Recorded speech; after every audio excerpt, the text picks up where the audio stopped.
Ganito po yung pagre-repack ng dahon ng paminta.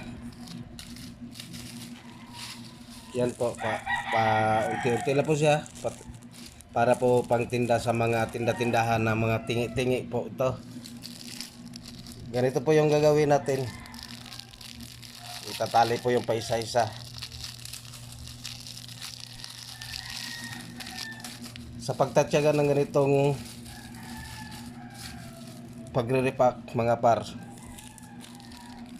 kikita na po at mabawas-bawasan na po yung pagiging stress sa financial po, dahil kikita po ito kahit papano, para kunti-kunti pong kita, at hanggang sa dadami at dadami po yung magiging customer o magiging soki po ng pagre-repack ng mga items ng kagaya nito, mga dahon ng paminta.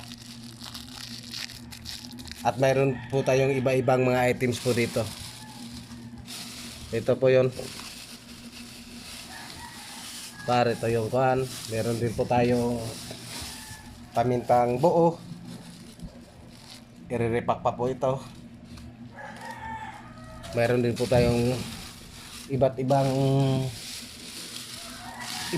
ibang items pa na pwede po natin pagsama-samahin na i-repack. Meron din po tayong tawas. Babalot-balotin din po ito at kasama po na i-deliver sa mga tinda-tindahan. Meron din po tayong powder ng black pepper o paminta. Naka-powder na po ito. Binibili po ito ng kilo-kilo sa mga palengke o sa mga wholesaler.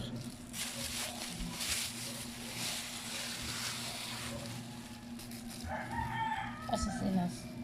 Mayroon din po tayo nito, asosinas. Panghalo po sa mga adobong manok, at saka yung mga humba po ng karneng baboy. Asosinas po ito.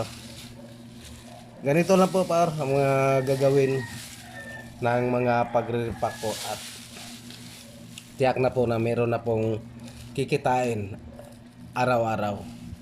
Pero habang nagre-repack po, kukonsume po ito ng medyo mga ilang oras o kaya buong araw po ang pagre-repack, at pag sasama-samahin na lahat hanggang sa kinabukasan po, ready for delivery na po.